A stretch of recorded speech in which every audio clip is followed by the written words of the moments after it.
Interested in learning about wine, but not sure where to start? You're in the right place. Welcome to the Cork and Fizz Guide to Wine podcast.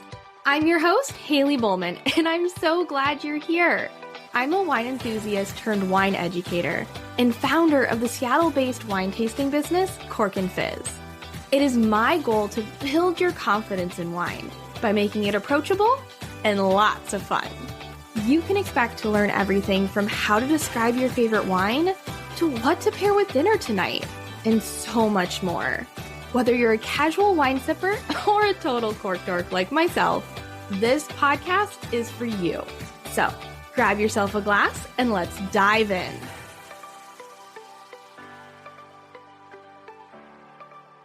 Welcome to another episode of the Cork and Fizz Guide to Wine podcast. I'm very excited for today's episode.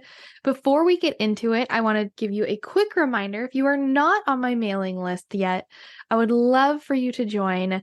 When you join, you will get a free guide, a shopping guide that has 15 of my favorite wines under $15. So it's a pretty good guide. It's a great for, when you're having friends over and you want to buy some good wine, but you don't want to spend a lot of money. So you can get that. Head to my website, go to www.corkandfizz.com, scroll down to the bottom, and there'll be a little section where you can join the mailing list. I send out a weekly newsletter just with fun wine stuff, reminding you to, enjoy life and have some good wine. So you'll enjoy it.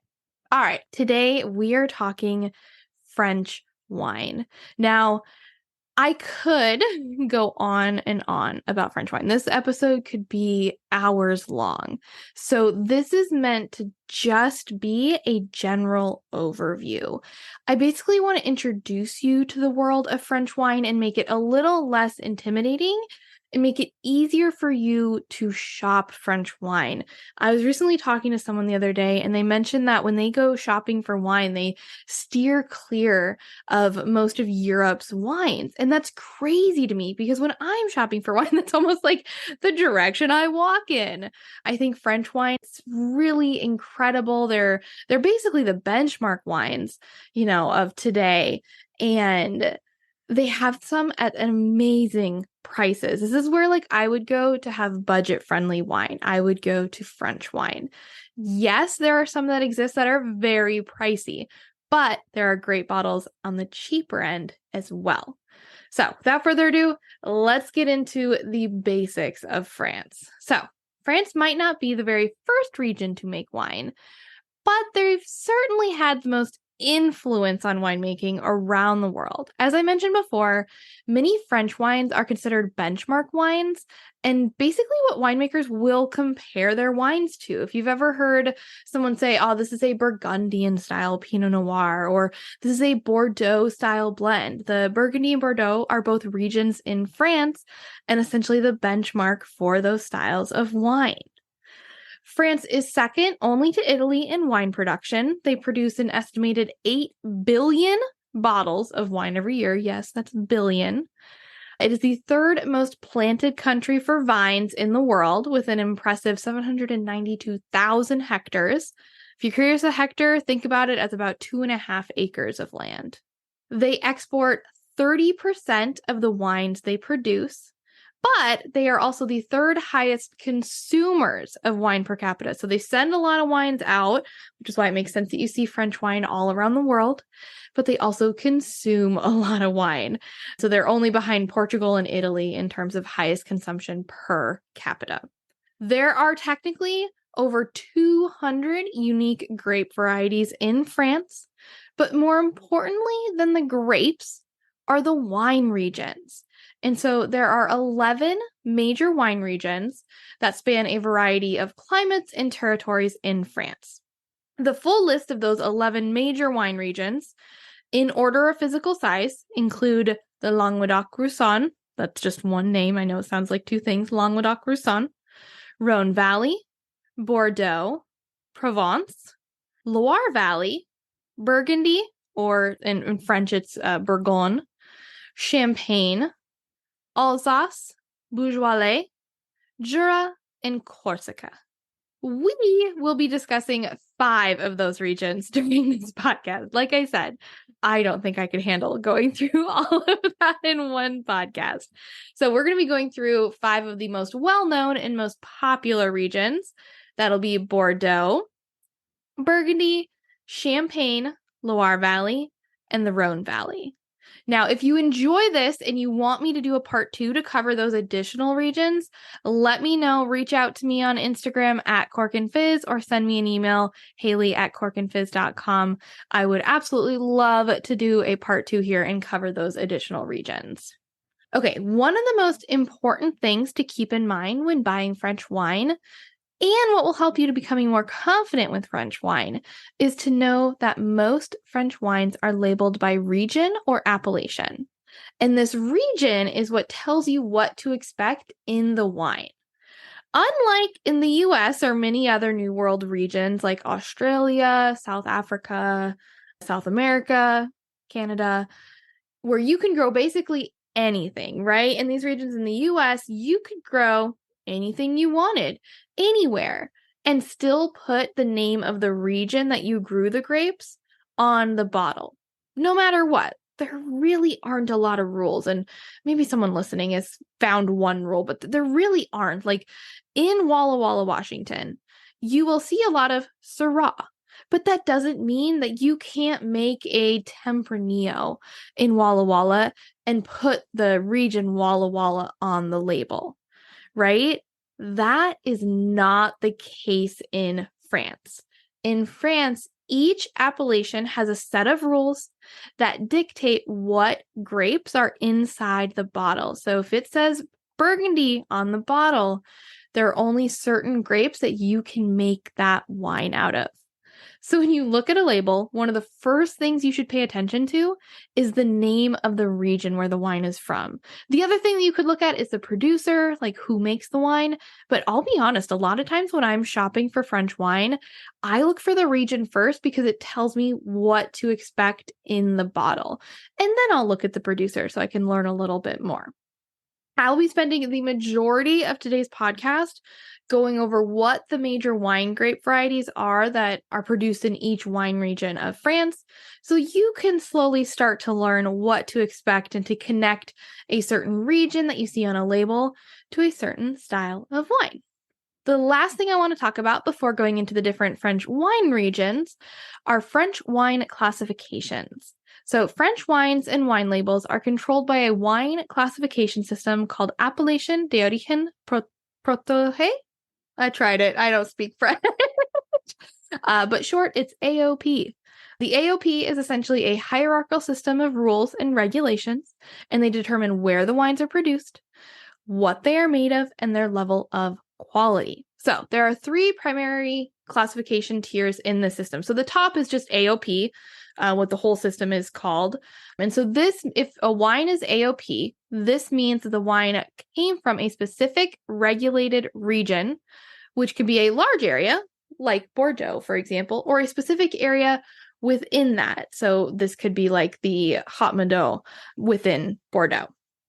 Each region has its own rules for things like grapes allowed in the wine. We've talked about that a lot, but they also have rules for the quality of those grapes, how the vineyards are planted, winemaking, and the aging process, right? So all of these rules have to be followed in order to put the name of that AOP, that region, on the bottle.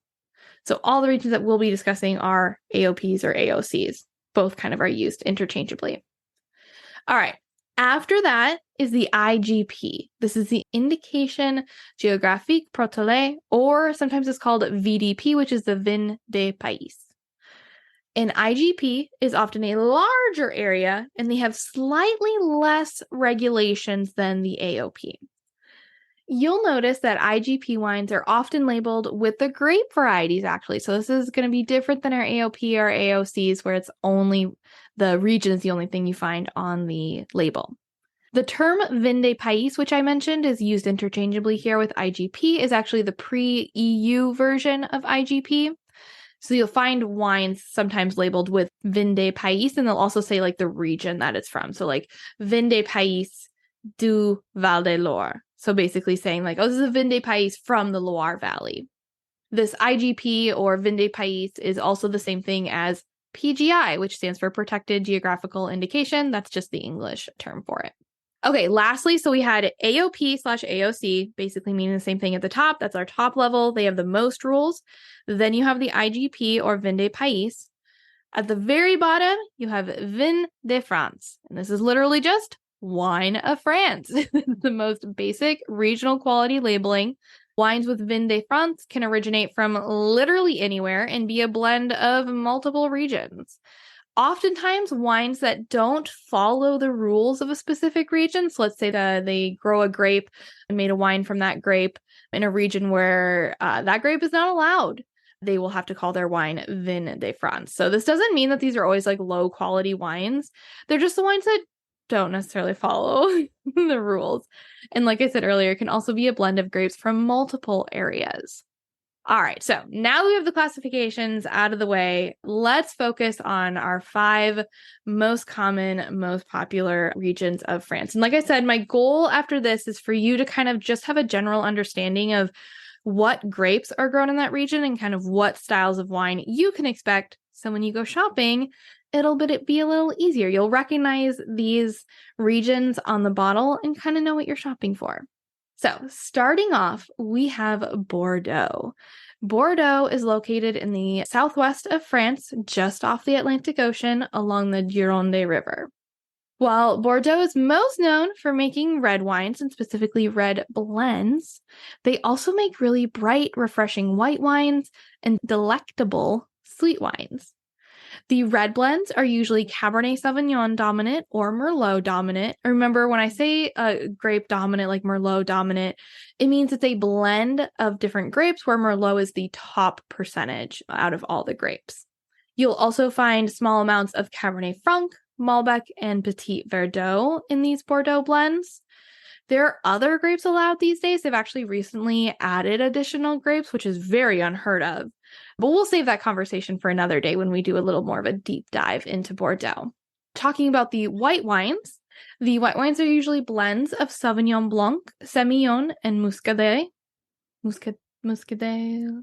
It has 2 L's, but an E at the end. So we're going to go Muscadel is what it looks like. I don't know if that's how you're supposed to say it. Again, I don't speak French. All right. And then, so we have reds, we have whites, and then also dessert wines. And these are made with the same grapes as the white wines, but in a very different style.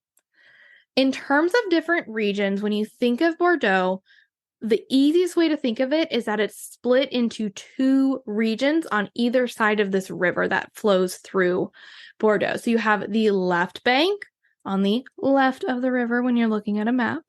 And these are going to be where all your Cabernet Sauvignon dominant red blends are.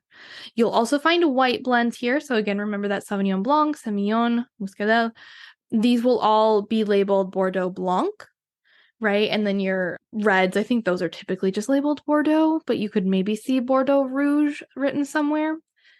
On the left bank, so again, we're on the left bank still, so our one region, you can find sub-regions within this area, and this is where it gets to be a little more complicated because some wines can just be labeled by their sub-region. So typically, if you flip the bottle over, the label on the back will still say the larger region like Bordeaux.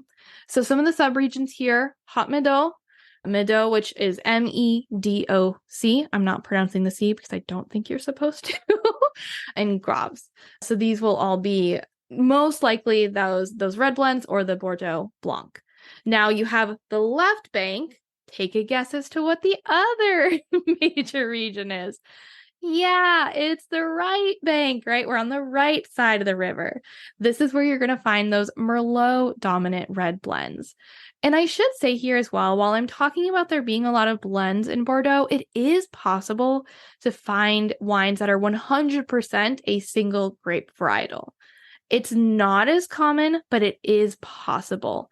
So you could find on the left bank a 100% Cabernet Sauvignon, and on the right bank, you can find a 100% Merlot wine. It's just not quite as common.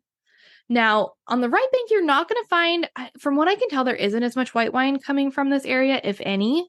So we're just going to kind of focus on the red for our right bank.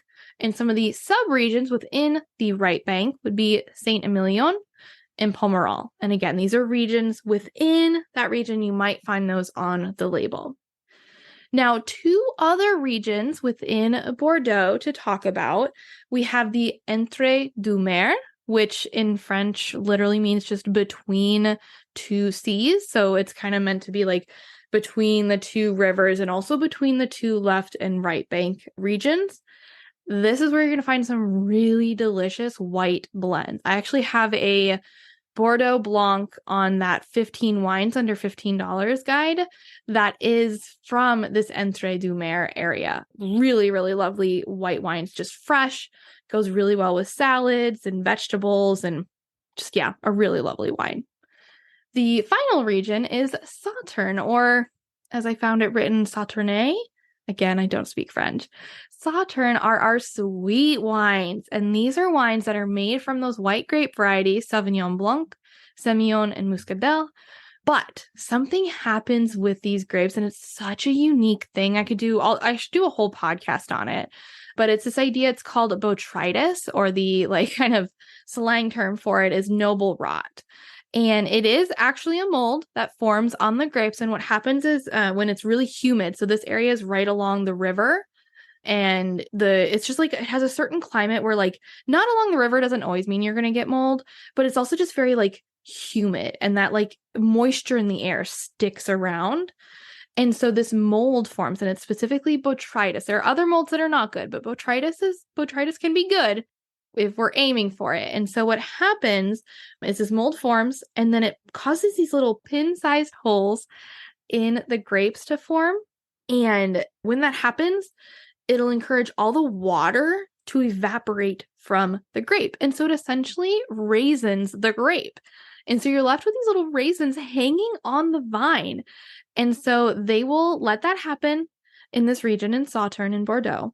And then they will go out and harvest the raisins, essentially, press them for the little bit of juice that they have, which is going to be super concentrated.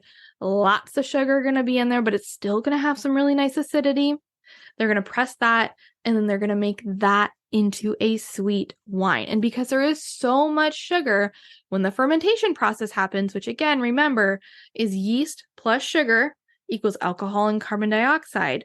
This yeast is going to try to eat the sugar, but there's going to be too much sugar, and the yeast will die before it can eat it all. So you end up with a sweet wine. And these are some of the top sweet wines of the world. Think like honey ginger, some really lovely pear, peach, and they have a nice acidity to them. So while they are rich, they're not overwhelming. I highly recommend, if you haven't had a chance to try one, they typically come in these smaller sized bottles. So the 375 milliliter, just because again, they're super rich. But the nice thing is, because it has that sweetness, you can open the bottle, and as long as you put the cork back in and put it in the fridge, it'll last longer than your typical bottle of wine, at least 2 to 3 weeks, and you could potentially go a little longer. Do you ever feel like you're stuck in a rut, doing the same old thing day in and day out? You wake up, go to work, come home, go to bed, and repeat. When life gets busy, it can be easy to fall into that routine and forget how important it is to prioritize joy and fun. But what if I told you there was a way to break out of that cycle? A way to bring more excitement and adventure into your life. And it involves one of the most wonderful things in the world, wine. Introducing my Cork Crew Virtual Tasting Club. This is not your ordinary wine club. This is a community of people who are passionate about exploring new flavors, learning about different wine styles, and having fun along the way. Each month, we'll select 2 styles of wine to focus on. We'll taste them together virtually, all while learning more about the regions that the wines are from and the grapes that make the wine. You'll also have the opportunity to meet winemakers, sommeliers, and other wine professionals through our monthly community events. But it's not just about the wine. It's about breaking out of your routine, trying new things, and having a little fun. Imagine being able to impress your friends at your next dinner party with your newfound wine knowledge. Feeling confident when you walk into a wine shop, knowing exactly what to look for and what you'll enjoy. Imagine adding a little bit of excitement to your everyday life. So why not do something for you? Come join the Cork Crew Virtual Tasting Club and start exploring the endless sea of discovery and joy that is the world of wine. Sign up at my website, corkandfizz.com/thecorkcrew, and don't forget to use code WINE101 to get your first month free. And now, back to the show. Okay, moving on to our next region. This is a region that made me fall in love with wine. This is one of my first favorite styles of wine, and that is Burgundy. So you'll also see the French word for this region, Bourgogne, which is spelled Bourgogne. This region is in eastern France, and it's all about Pinot Noir and Chardonnay. So the region is a pretty... think like a long, skinny kind of region, and it's broken up into a couple different sub-appellations. So just knowing Burgundy is Pinot Noir and Chardonnay will get you really far. So this is kind of like the next step. This is a little bit more advanced. So some of the sub-appellations, you have Chablis. Now, Chablis is one of the more complicated sub-regions of Burgundy because you won't always find the term Burgundy written on a Chablis bottle. Okay, so when you see Chablis, know that it is from Burgundy, and Chablis are always white wines, and they're always made with Chardonnay. And this is the region that's furthest north in Burgundy, so it's going to be the coolest region, which means you're going to get a very lean, mineral-style Chardonnay. You'll actually be surprised. You might think it tastes more like Sauvignon Blanc than Chardonnay. So if you're not a Chardonnay fan, try a Chablis, and then tell me you're not a Chardonnay fan, okay? All right. As for our other regions, these are ones that are further south of Chablis, and these are all actually touching each other. Kind of, I'll go down from north to south, whereas Chablis is further up, and there's actually some distance between Chablis and these other regions. So then we have the Côte d'Or, which is further broken down into the Côte de Nuits, and this is an area most famous for their red Burgundy, so Pinot Noir. And then the other part of the Côte d'Or is the Côte de Beaune. And this is the area most famous for white Burgundy. Though I will say in both Côte de Beaune and Côte de Nuits, you will find both red and white Burgundy. So again, red Burgundy is always Pinot Noir. White Burgundy is Chardonnay. You'll also, just below the Côte d'Or is the Côte Chalonnais.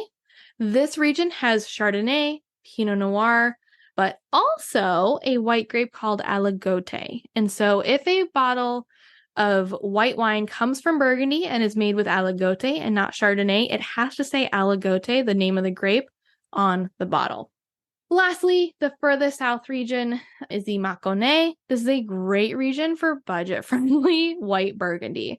So they make, I think, primarily I think it's entirely Chardonnay. And it's a little bit more of a warmer style, so it's going to be a little bit more fruit forward, a little bit bolder, but it's still going to have that nice acid and nice sharpness that all of Burgundy is known for. There is one other style of wine that I want to mention here, and that wine is called a Pastouron. I'm not going to spell it for you because I don't have it in front of me. I was just thinking of it. But this is a really unique wine. I didn't know it existed until I visited a local wine shop here in Seattle that specializes in French wine. But a Pastouron is a red wine from Burgundy that is actually a blend of a grape called Gamay and Pinot Noir. It's a really beautiful wine. Not a lot of producers make it, but if you do find it, it is worth a try. It's really fun to get to try that Gamay Pinot Noir blend. Last thing to talk about in Burgundy before we head to our next region is the designation. So this is a classification system. It is far less complicated than Bordeaux, in my opinion. So I thought I'd cover it really quick. And so this basically just lets you know the quality of the wine. And so there are 4 levels. Kind of think about it as a pyramid, because the higher we go up, it's the higher quality, but also the fewer bottles there are in that style. So our very bottom level of the pyramid is just the Bourgogne level. This is just Burgundy level. This is just regional, and you can get grapes from anywhere within Burgundy, and you can call it a Burgundy classified wine. Okay, that's our bottom level, Bourgogne. Next level up is village. And so this is wine from a village or commune in Burgundy. And there are about 44 different villages, and these are going to be larger than like a vineyard plot, which is what the next two levels of our pyramid will be talking about. So the larger region, a little bit more specific than our Burgundy region, it's village. So that's our next level up. Above that is when we start to get into fairly expensive Burgundy. All right. So if we're trying to save some money, you stick in that village and Burgundy level. But our next level up is called Premier Cru, or you might find on a bottle, it's just written as the number 1 with ER next to it and Cru, CRU. These are exceptional plots within Burgundy. There are about 640 of these, and these are literally just specific vineyards throughout Burgundy. The real trick is to find a wine shop that knows of vineyards next to the Premier Cru and next to what's going to be our top level of the pyramid as well. Because in these, you basically get like a wine that's very similar because it's grown literally right next to it, but it just doesn't have the designation. These designations were decided many years ago and have not really changed since then. So who knows if they're, how specific they actually are. Okay, so that third level of our pyramid, as we went up, is Premier Cru, and the very top, the very absolute best, which I have had probably 1 or 2 of these, and they are really damn good, is Grand Cru, so Grand Cru. And there are 33 of these, and these are all located in the Côte d'Or, so in that region, not furthest north, which is Chablis, but just below that in the Côte d'Or. And these are meant to be the absolute best of the best. All right. Let's move on to our next region, huh? Let's head to Champagne. This region is north of Burgundy, and it's actually the region that's furthest north in France for growing wine. It has the coolest growing climate, and because of that, they can struggle to ripen their grapes enough. But they figured out the way to get around this is to make sparkling wine, and so they became known as the best sparkling wine region in the world. They need that acidity that under-ripened grapes have to really produce lovely sparkling wines. So the grapes here in Champagne, grapes that can be used in a champagne wine, are Chardonnay, Pinot Noir. Sound familiar, right? And this one red grape that you may not have heard of before. It's called Pinot Meunier. And so again, wine styles here, they do make a couple non-bubbly wines or still wines, but you're really not going to find those. They make sparkling wine, and they make sparkling wine in the champagne style or in the traditional style. And the way this is made, just super quick, is that you make a regular wine. So you follow the fermentation process, add some yeast, have the sugar in the grapes, and then produce a wine. The yeast produces alcohol, and then the carbon dioxide is left off into the air. We don't need it. So we have a regular wine. Then that wine is put into the champagne bottles.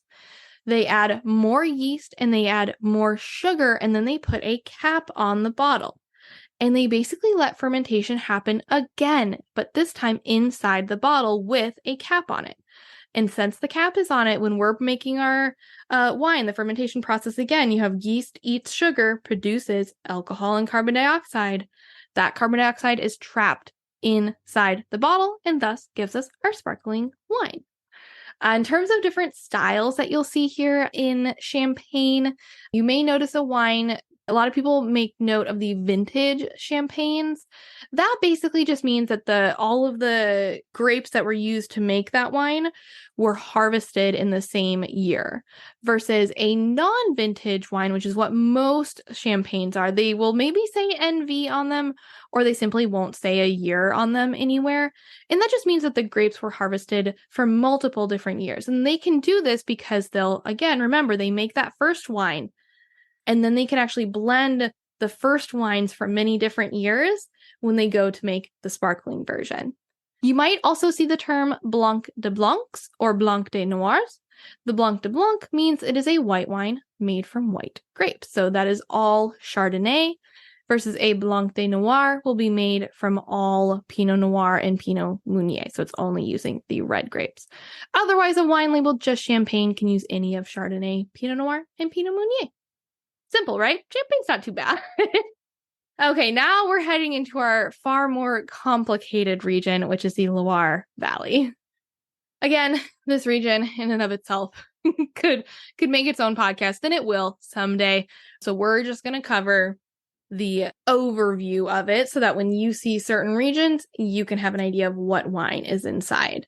So this is one of the largest regions in France, and it follows the longest river of France called the Loire River. It's located in the northwest, starting at the Atlantic Ocean, so we are north of Bordeaux here. There are 4 subregions, so going west to east, you have the Pays Nantes, Anjou-Saumur, Touraine, and the Centre. And these are also sometimes separated into the Lower Loire, which is the Pays Nantes, the Middle Loire, which is Anjou-Saumur and Touraine, and the Upper Loire, which is the Centre. This doesn't make sense because the Upper Loire actually looks lower than the Lower Loire on a map, but it's because it follows the river. So the very beginning of the river is considered the Lower Loire, and that's why the higher up on the river, that's the Upper Loire. Now, each of these regions is further broken into smaller subregions because, yeah, we love to learn all this, don't we? And so these are the things that you're actually going to want to look for on the bottle. So in the Lower Loire, we're going to start from the west and head east. So in the Lower Loire and the Pays Nantes, one of the top regions here that you're going to find is Muscadet. And it's spelled like Muscadet. It's Muscadet. This wine is made from a grape called Melon or Melon de Bourgogne. It's going to be a bracing mineral white wine. This wine is perfect to pair with oysters and anything seafood. It's one of my favorites, one of my go-tos, honestly, for any dinner, but especially any seafood dinner.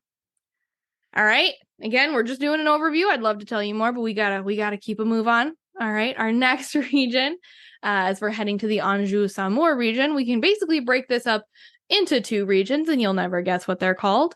The Anjou and the Saumur. So in the Anjou, if you ever see this on a label, it's spelled Anjou. If it's a white wine, it's going to be a Chenin Blanc, and it can be either a dry, aka no sugar, or an off-dry style, meaning it's slightly sweet. And one of the best ways to tell this, it doesn't always work, but it can work fairly well, is the alcohol percentage. So if it's a lower alcohol percentage, say under 12%, there's a good chance it's going to be a slightly sweeter style of Chenin Blanc versus an alcohol percentage above 12%, you're looking at more of a dry style. If it's a red wine or if it's labeled Anjou Rouge, that's going to likely be a Cabernet Franc, or it could be Cabernet Sauvignon or a blend of Cabernet Franc and Cabernet Sauvignon. The other wine that you'll find in the Anjou is labeled Anjou Gamay, and that just means it's a red wine made from Gamay. That one's a little bit easier. Okay, and then we have the Saumur. And so Saumur is Saumur. If you see a white wine, a Saumur Blanc, this is going to be a Chenin Blanc. And if you see a Saumur Rouge, this is going to be a Cabernet Franc. Okay, heading now into the Touraine region. There's a couple subregions within here. So you have Chinon, Chinon, and Bourgueil, which is Bourgueil. Definitely looks like Bourgueil, doesn't it? These 2 subregions, if you see these on a bottle and it is a white wine, you're looking at a Chenin Blanc. And if you see Chinon or Bourgueil on a red bottle of wine, it is a Cabernet Franc. And then one of the other subregions within Touraine is called Vouvray. You may have heard of this before. It's a very famous wine. And this is a Chenin Blanc. And same with our Anjou. This can be sweet or dry. So either ask when you're buying the bottle at the wine shop, look it up on an app like Vivino, or look at that alcohol percentage to kind of give you a hint. Okay, phew, deep breath here. We're on to our last region within the Loire Valley, and that is the Upper Loire Valley. And this is where you will find delicious Sauvignon Blanc from Sancerre and Pouilly-Fumé, which I learned you do not pronounce the 2 L's in Pouilly-Fumé. It looks like Pouilly, and then Fumé is Fume. I had a Instagram reel a while back that got pretty popular, and I think I said Pouilly-Fumé. And I got a lot. I said Pouilly-Fumé. And I got a little bit of criticism on that. So I learned a little bit. I still don't speak French, so I know I sometimes butcher these names, but I hope that gives you confidence to also sometimes just like go ahead, say whatever it looks like. It's, we can't help it. One language, right? Like you can't be expected to learn every other language when you're learning about wine. So if you're at a wine shop, you're reading off a restaurant menu, don't be afraid to say it wrong. I say it wrong all the time, and I call myself a wine expert. So, we're fine. So, okay, that last region, Sancerre and Pouilly-Fumé, those are two different regions within the Upper Loire Valley, and they make Sauvignon Blanc white wines. Another grape grown in the Loire Valley that I couldn't find specifically where this is planted, but you actually find Malbec here in the Loire Valley, but it's often called Côte, C-O-T, and that's what you'll find, I'm pretty sure, on the label if you're looking for that Malbec. All right, we have made it to the last top region that I want to talk about, and that is the Rhone Valley. And we're heading to warmer climates in southern France to visit the Rhone Valley here. So this region is split into two parts, the north and the south. The northern and southern Rhone valleys are actually not right next to each other. They're actually over an hour's drive apart, and they really don't have much in common. The only reason they're considered part of the same valley is due to the Rhone River, for which they're named for. And it doesn't separate them, but it flows through the two regions from northern Rhone to southern Rhone. Now, in the southern Rhone, in terms of grapes that you'll find, for red grapes, this is primarily Syrah. This is the top grape and the highest percentage here that you'll find. And so generally, if you find a northern Rhone red wine, it is a Syrah. In terms of white wine, you'll find Viognier, Marsanne, and Roussanne. In terms of subregions here, so if you're looking for a Syrah from the northern Rhone, so you're looking for a red wine from the northern Rhone, you would see these different subregions. There's quite a few, but some of the top four are Saint Joseph, Hermitage, Croz Hermitage, which is actually Crozes Hermitage, and then Côte Rôti is another top one here. So those are all Syrah from the northern Rhone. And then a top Viognier. If you're a fan of Viognier like me and you want to try some of the best, head to Condrieu. This is Condrieu. And this is a really delicious Viognier from the northern Rhone. Now heading into the southern Rhone, this region is very famous for the GSM blend. If you've ever heard that before, it means it's a blend of the three red grapes, Grenache, Syrah, and Mourvèdre. However, this region has more than those three grapes. Some of the other top grapes you'll see, so in terms of other reds, you can also find Cinsault and Carignan. In terms of white, you'll find Grenache Blanc, Marsanne, Roussanne, Beurre Blanc, Viognier, Picpoul, and that's not even all of them. In terms of wine styles, most of the wine coming out of the southern Rhone is going to be a Côtes du Rhone. This is a wine that has up to 18 different wine varieties or grape varieties that can be added to it, and you'll find both a Côtes du Rhone Rouge, so it's the red version of a Côtes du Rhone, typically a GSM blend here, so Grenache, Syrah, Mourvèdre, but they can have a blend of any of the other grapes in there. You can also find a Côtes du Rhone Blanc, that is the white version of this, and then, of course, you're really not going to find the red grapes in there, though you could just not have the skin contact, but it's just not really going to happen. These are going to be mostly Marsanne, Roussanne, Viognier, and that Beurre Blanc. Southern Rhone also has another very famous wine region in it, and that is the Châteauneuf-du-Pape. And this, again, is going to be a blend. They make both a red and a white wine, and they can blend, I think it's those same 18 different varieties. I might be slightly off by the number, but it's a large percentage or a large number of different varieties that they can blend into that. All right, and that is the Rhone Valley, and that is the end of our overview of the top 5 regions within France and just our general overview of French wines in general. Let me know if you would like a part 2 of this. I hope you found this helpful. I've just found that it to be so much easier to shop for French wines and to feel more confident about them when I know what to expect. And so I know this podcast was just really chock full of a lot of names and regions and different grape varieties, but I hope you were able to some of those things will start to stick. I was talking to my mom the other day who listens to all these podcasts. Shout out to mom.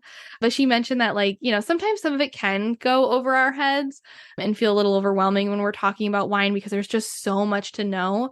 But the more you listen to it and the more you hear it, things will start to stick. And I couldn't agree more. Even as I'm still learning about wine, I've got this great background and knowing all of this, but there's still plenty of times that things go over my head. And I just, you just gotta be okay with that. And then over time, you're going to hear things, multiple times. And soon, maybe you'll recognize you'll be out shopping. You'll see a bottle labeled Cody Roche and you'll be like, oh, I remember that. That was from that podcast. And it's, what's the grape in that? And you can kind of look it up on your phone and be like, oh yeah, that's right. That's a Syrah. Right. And you can kind of start to make these connections. I don't expect all of it to stick at once, but hopefully over time you can kind of learn more and it can also guide you in figuring out what questions you need to answer.